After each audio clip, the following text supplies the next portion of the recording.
හැදිච්ච කම් නොමැති නිසා මැරිච්ච මලමිනි වෙලා දැනිච්ච දේ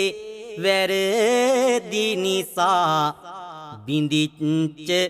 ජීවිත වෙලා දිරච්ච